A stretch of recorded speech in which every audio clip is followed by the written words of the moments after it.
আপনারা দেখেছেন শুধু ক্ষমতায় থাকার জন্য শেখ হাসিনা ওই আওয়ামী লীগ গ্রামের দোষরকে গিয়ে আমাদের নিরীহ ছাত্র জনতা এবং নিরীহ জনতার উপর কিভাবে এই জুলাই থেকে গুলি করে যুদ্ধ শুরু করেন। এমনকি 5ই আগস্ট যাত্রাবাড়ি খালের সামনে খুব কাছ থেকে এই আওয়ামী লীগের দোষরের নগদ পুলিশরা আমার মুখে খুব কাছ থেকে গুলি করে আমার মুখে ছিন্ন ভিন্ন করে দেয়। এমনকি সেখানে আমার এমন অবস্থা হয় আমার ভাষারই কথা ছিল না, কিন্তু ভগবানের আশীর্বাদে ভগবানের কি পায় আপনাদের আশীর্বাদে আমরা এখনো বেঁচে আছি।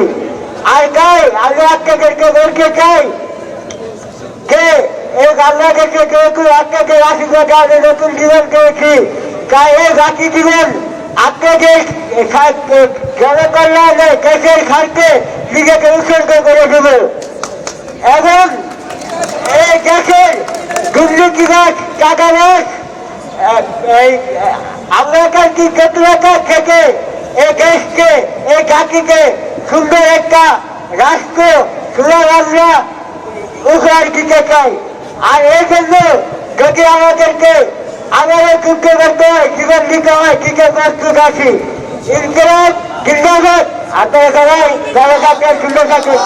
ইনকিলাব জিন্দাবাদ।